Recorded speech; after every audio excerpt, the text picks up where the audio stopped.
Nggak, Regen kan ketua kelasnya ya? X8A ya? Nggak ada ya? Memang? Nggak ada, kayaknya, Pak. Lagi Pak Juregen nggak ada, Pak. Oh ya udah, nggak apa-apa. Baik. Jadi gini, saya maklumi karena dari 6 kelas yang saya pegang untuk materi JST ini memang rata-rata mengeluhkan materi ini lumayan sulit ya. Jadi memang dibanding kuliah SBP, sistem berbasis pengetahuan kemarin, memang materi ini cukup sulit. Makanya saya coba berusaha membuat ringkasan sederhana buat teman-teman. Semoga lebih paham ya, apa artinya lebih JST ada titik terang lah gitu. Saya lihat sih dari tampilan PowerPoint-nya saya lihat teman-teman sepertinya memang ada kesulitan menangkap materi ini ya. Coba saya saya bantu sedikit lah, gitu. Mudah-mudahan ada pengaruhnya. Jadi gini, kan memang materi JST ini bagian dari AI ya, kecerdasan buatan, artificial intelligence kan, sama kayak SBP, gitu kan. Jadi ini ceritanya model matematis dari sistem saraf kita. Jadi mematikan sistem biologis tubuh kita. Jadi sistem saraf ini dibuat model matematika. Jadi memang mohon maaf kalau nanti teman-teman bakal banyak hitungan gitu kan. Tapi hitungannya sebenarnya nggak sulit. Karena kenapa? Cuman ngomong di angka 3 angka aja, biner dan bipolar. Biner itu kan 1 sama 0 ya. Kan dulu waktu belajar logika itu kan 1 0. Dan bipolar itu kan plus 1 dan min 1. Jadi angkanya cuma 3 sebenarnya gitu. Itu dasarnya. Jadi supaya ntar nggak sulit, terus di jaringan HEP saya kasih contoh sedikit ya. Dan memang jaringan saraf ini dia belajar melalui contoh. Kemarin di kuliah SBP kan ada forward chaining, backward chaining dan sebagainya, itu kan memang dia bisa kita membuat ini suatu sistem gitu kan, buat misalnya buat robot tuh dari SBP bisa gitu kan. Nah kalau jaringan saraf ini dia lebih sederhana aja, dengan jumlah data sedikit dia bisa membuat pemodelan, jadi buat simulasi. Jadi memang hebat JST begitu, dengan sedikit ya. Tapi nanti memang kita lihat ada keterbatasan juga gitu kan. Contoh gitu kan, kalau kelebihan si JST ini adaptif kan. Jadi kalau udah dikasih pola tertentu, dia akan bisa membuat pola berikutnya. Jadi membuat robot dari JST juga lebih cepat gitu kan. Dikasih pola sedikit dia udah bisa niru gitu kan. Nah, tapi memang ada masalah kalau untuk operasi yang presisi tinggi gitu kan, memang tidak efektif. Makanya memang JST ini juga ada keterbatasan juga gitu kan. Dan karena memang ini cukup complicated, butuh pelatihan yang yang tersendiri. Dan nanti JST terbagi 2 ya, dengan supervisi dan tanpa supervisi. Tanpa supervisi yang di modul grup 5 tadi, yang LVQ tadi ya. Nah itu maksudnya adalah kalau dengan supervisi dia ada inisiasi dari bobotnya, ada dari biasnya. Kalau yang tanpa supervisi dia bisa melakukan pemolaan tanpa harus spesifik bobot dan bias tersebut ya. Dan ini jadi di JST ini sebenarnya sederhana, input, proses, output gitu kan. Nah, nanti inputnya dari X1, X2 sampai X berapa gitu kan, dan Y sebagai target gitu kan. Itu konsep dari JST secara umum. Dan di prosesnya itulah, proses summing function itu maksudnya adalah proses gitu kan. Bisa penjumlahan dari bobot tambah bias atau bobot aja dan seterusnya. Nah, jadi nanti aplikasi ini bisa dipakai buat amal penjualan. Kalau tadi yang datang di awal waktu sempat nonton film YouTube itu ya, nanti saya share juga linknya tentang bagaimana membuat estimasi penjualan menggunakan aplikasi JST ini, gitu kan. Juga bisa melakukan kontrol cost industri, membuat manajemen risiko dan lain-lain. Jadi kalau teman-teman mau bikin tugas akhir, gitu kan, ini enak nih JST ini. Kalau teman-teman bikin tugas akhir pakai metode SMBD, sistem manajemen data, yang harus pakai MySQL, itu kan, Java dan sebagainya, itu teman-teman harus punya institusi, misalnya ke perusahaan atau ke sekolahan atau ke yayasan, harus ada. Nah, ini kan lagi pandemi nih. Tapi kalau teman-teman buat TA berbasis JST, nggak perlu, gitu kan. Bikin aja misalnya peramal penjualan, teman-teman bikin sampel aja industri sendiri, gitu kan. Misalnya industri rumahan, misalnya peramal penjualan, misalnya sabun deterjen industri rumah tangga, gitu kan. Bikin aja simulasi angka sendiri, nggak perlu datang ke pabrik sabun dan sebagainya, gitu kan. enak kalau JST. Jadi pokoknya yang sistem yang tugas akhir atau skripsi yang berbasis AI nggak perlu institusi, gitu kan. Ini buat biar menarik teman-teman, gitu kan, dan seterusnya. Jaringan juga nanti ada lapis tunggal, lapis banyak, dan kompetitif ya. Kayak gini maksudnya. Lapis tunggal nanti cuma satu lapis aja buat inputnya. Kalau yang jamak dia akan banyak. Itu ada hidden layer. Nah, ini maksudnya ya. Jadi jaringan kompetitif ini memang dia akan banyak ya, faktor ininya, layernya. Juga nanti ada fungsi aktivasi, ya. Ini saya lihat gambarnya mungkin kalau tulisan ini. Ini contoh kalau binary hard limit begini, gitu kan. Jadi Y itu 0 kalau X-nya negatif, kalau Y 1 jika X-nya positif, gitu kan, dan seterusnya. Saya skip aja karena nanti saya akan share, teman-teman coba sendiri, gitu kan. Saya langsung ini ya. Ini tadi yang supervisi dan supervisi, gitu kan, masalah modifikasi bobot. Nah, tadi ada Mark Olepit, dia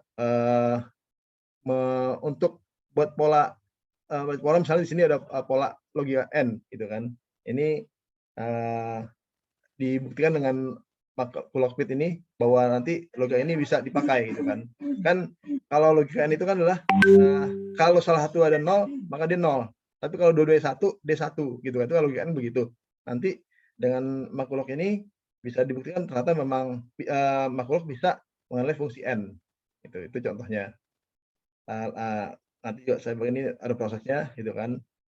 Juga ada help rule, gitu kan. Nah, ini cuman memang ini help rule-nya sebenarnya yang paling sederhana, gitu kan. Dan Pak mungkin ini juga apa termasuk yang awal dengan Saraf Firwan ya.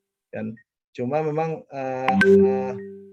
dia punya keterbatasan. Dia lebih efektif kalau masukannya adalah bipolar.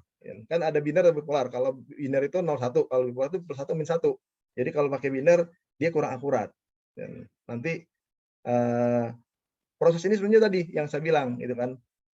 Nanti dari semua input itu diberi bobot, gitu kan. Lalu ntar diproses lewat fungsi net ini, gitu kan.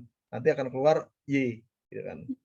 Nanti dikasih ada satu bias. Rumusnya kalau buat memperbaiki bobot, rumusnya WI baru sama WI lama tambah SI kali YJ. I sama J ini adalah variabel. Jadi kalau data ada 10 berarti X1, X2, X3, Y1, Y2 sampai 10 dan seterusnya, gitu kan. Bias B baru tambah B lama tambah Y.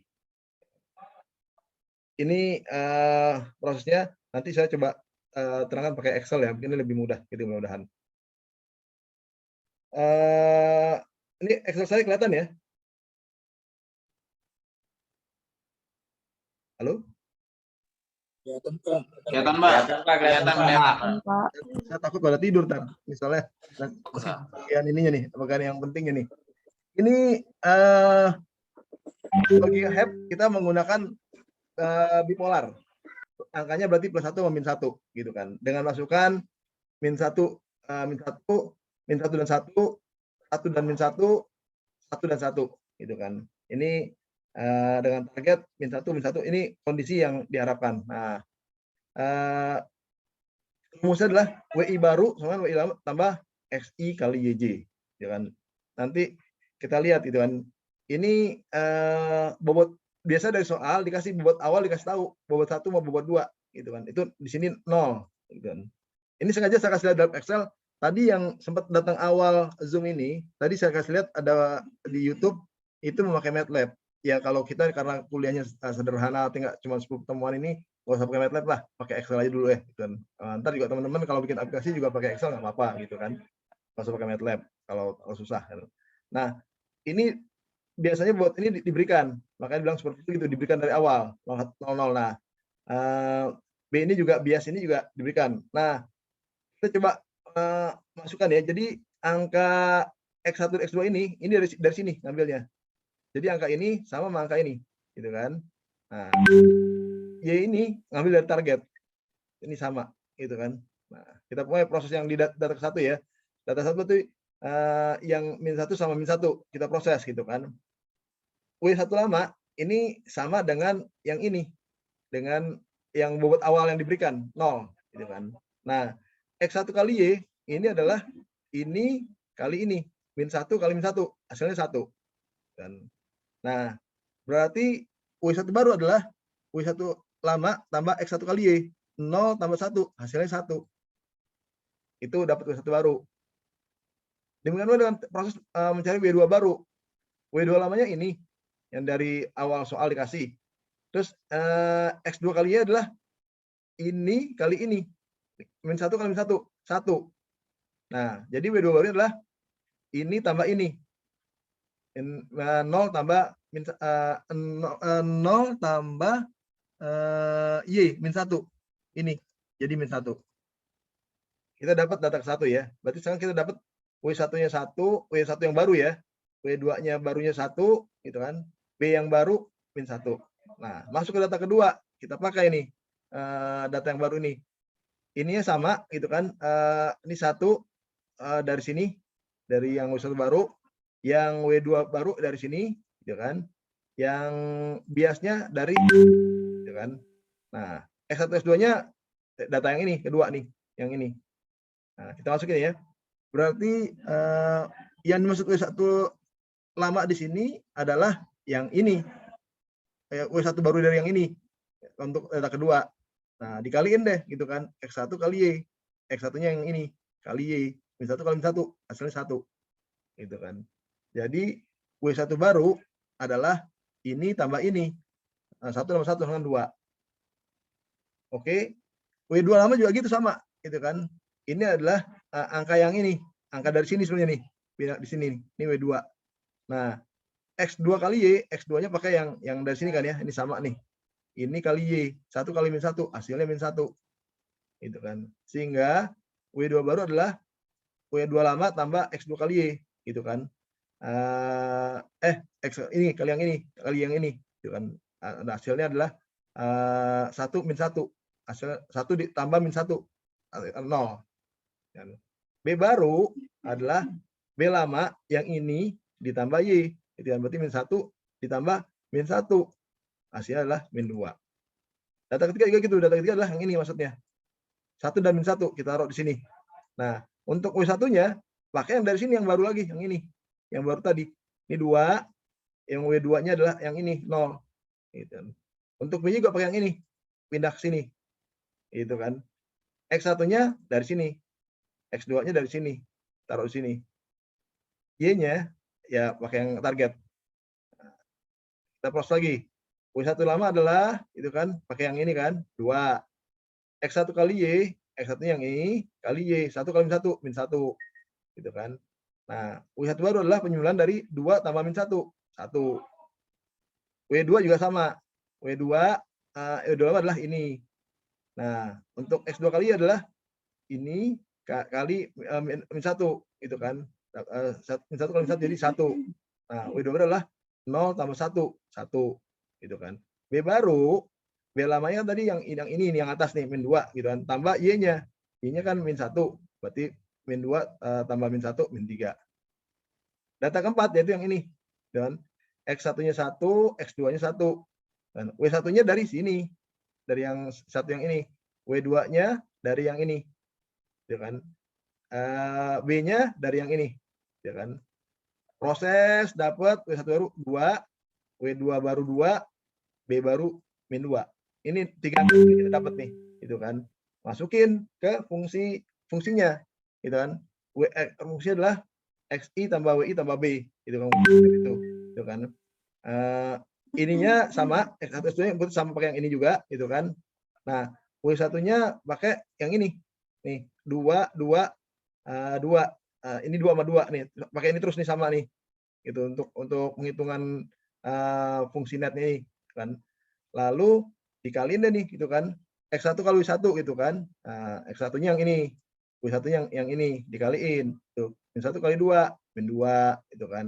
X2-nya X2 kali W2, X2-nya ini, W2-nya ini. Min 1 kali 2, min 2 gitu kan. B-nya kan dari sini, min 2 nih gitu kan. Sehingga kalau jumlah rumus ini X1 tambah W1 tambah B ini adalah min 2 tambah min 2 tambah min 2 min 6. Gitu kan. Itu fungsinya. Proses summing function-nya. Nah, ada ketentuan di HEP itu bahwa kalau fungsi netnya adalah dia negatif, maka dia adalah min 1. Jadi karena dia negatif min 6, 1. Terus juga yang data berikutnya kedua negatif, min 1. Data ketiga negatif, min 1. Nah, data terakhir dia positif. Kita lihat di aturannya. Kalau positif, dia plus 1. Gitu.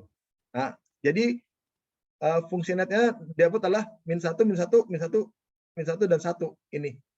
Nah, ini ternyata pas dilihat sama dengan target awal. Sehingga boleh bilang fungsi N ini di logic heap dengan input bipolar itu memenuhi pola itu. Itu contoh. Dari sini teman-teman kembangin untuk yang makulog dan yang lain-lain tuh modelnya kurang lebih sama. Cuma ntar rumusnya aja mungkin di sini cuma nggak pakai XY, yang ini itu cuma itu doang. Kurang lebih dasar seperti itu. Itu kan. Artinya ini untuk memudahkan teman-teman. Nanti yang ini ada di slide yang ini saya share, bisa buat teman-teman baca gitu kan. Oke, itu untuk kuliah ini ya. Ini secara umum saya terangkan sederhananya biar teman-teman pas memahami lagi mengkunyah-kunyah lagi semua materi ada dasar lah gitu kan. Memudahkan belajar semua algoritma yang ada. Lalu untuk tugas akhir gitu kan. Untuk tugas akhir intinya tugas itu berkelompok, teman-teman buat aplikasi apa aja gitu kan. Kan contoh ada yang bikin aplikasi deteksi COVID misalnya atau apapun lah gitu kan. Bebas bagusnya apa gitu kan. Juga pakai platform juga beda. Tapi intinya ntar dibuat YouTube. Kayak gini ntar jadinya. Gitu kan.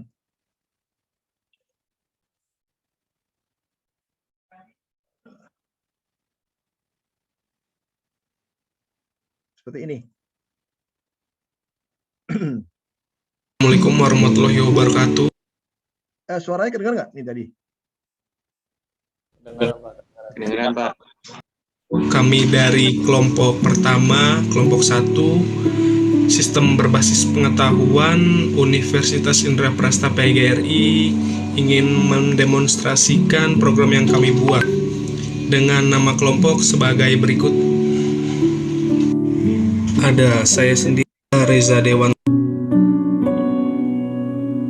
Ini flowchartnya. Masukin flowchartnya di video YouTube-nya. Oke, kami dari kelompok 1 Sistem Berbasis Diagnosa. Kita buka SMPP.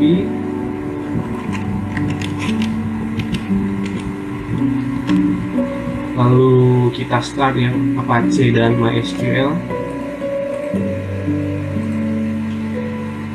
Setelah kita start, kita buka NetBeans-nya terlebih dahulu karena kita menggunakan bahasa pemrograman Java. Oke, kita run terlebih dahulu project-nya. Lalu ini adalah halaman utama dari sistem pakar diagnosa penyakit kucing. Di menu itemnya ada pertanyaan dan di sebelahnya ada close program. Untuk close program di sini ada button klik di sini untuk menuju ke pertanyaan, sama fungsinya seperti di menu item ini. Oke. Setelah itu kita klik di sini.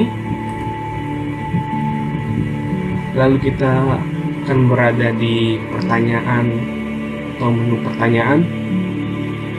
Untuk pertanyaan pertama, apakah kucing Anda tidak memakan? Kita jawab ya. Yang kedua, apakah kucing Anda kurus? Kita jawab tidak. Apakah kucing Anda dehidrasi? Kita jawab no, tidak. Apakah kucing Anda keluar air liur? Kita jawab no. Yang kelima, apakah kucing Anda saluran nafasnya tertutup? Dan button adalah penyakit kucingnya, yaitu penyakit cacingan. Di menu detail penyakit ini ada halaman utama. Oke. Jadi itu ya. Jadi intinya saya berharap teman-teman dapat gambaran lah kuliah jasanya tentang apa dengan buat video tersebut gitu kan. Jadi nanti bebas mau buat tentang aplikasi apa aja gitu kan. Yang penting nanti kelihatan prosesnya dan juga kesimpulannya. Jadi saya yakin teman-teman Unindra nih, Mas Unindra jago-jago lah kalau masalah programming. Soalnya pernah gini, yang lalu itu ada satu mahasiswa, dia dikucilin sama teman kelompoknya karena setiap kerja kelompok nggak pernah nggak pernah datang gitu, nggak pernah bantu gitu kan. Nah, hari terakhir itu jam 8 malam dia nanya saya, Pak, saya nggak dimasukin kelompok Pak. Jadi pas udah diambil ke itu tadi kan itu namanya nggak dimasukin gitu kan. Saya gimana Pak gitu penilaian? Ya, saya kalau nggak ada namanya berarti nggak ada penilaian gitu kan. Jadi gimana? Ya kalau mau bikin sendiri gitu kan. Dia kerjain jam 2 pagi dia WA saya gitu kan. Pak nih Pak, silakan udah jadi gitu. Oh, saya bilang, "Kamu jago-jago nih Mas Indra. 6 jamnya bisa bikin sendirian apa aplikasi itu." Makanya saya yakin nih dengan rame-rame begini bisalah aplikasi sederhana kan saya nggak batasin harus pakai apa kan bebas saja pokoknya yang penting ini.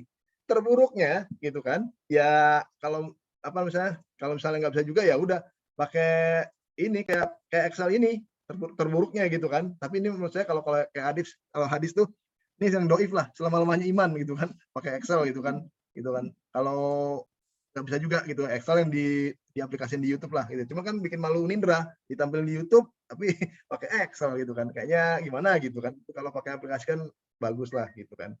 Itu ya teman-teman ya. Sampai sini ada pertanyaan kira-kira mengenai kuliah dan tugas akhir. Mohon maaf nih waktunya jadi lewat ya. Tapi biar teman-teman nggak ada banyak pertanyaan gantung lah setelah ini. Karena kan setelah ini kan kita tinggal 3 minggu lagi dan nggak ada Zoom lagi. Ini terakhir. Baik. Kalau Iya. nggak ada, ada. Ya, mau tanya untuk tugas akhirnya, itu kan sesuai metode yang kita dapat, kan kalau saya dapatnya Edeline. Pakainya Edeline atau gimana ya Pak ya? Oh enggak, metode bebas. Itu Adline itu cuma buat presentasi aja. Oh, Nggak mengikat. Jadi kalau grup 1 atau harus makrol enggak, bebas. Itu cuma buat presentasi materi. Tapi kalau grup 1 oh, bebas. Di silang-silang bebas. Gitu kan. Nanti oke Pak. setelah pertemuan ini saya akan ngasih tugas master lagi. Terus sampai pertemuan terakhir. Tapi itu kalau itu per metode. Itu juga bebas, silakan. Dengan buat poster saya berharap teman-teman ngerti gitu kan. Oh, proses Adline itu gimana sih gitu kan. Bisa bikin posternya itu berarti udah 50% pengertian. Kurang lebih begitu. Oke Pak. Ya, makasih Pak. Sama-sama. Ada lagi? Belum kita tutup? Baik, kalau nggak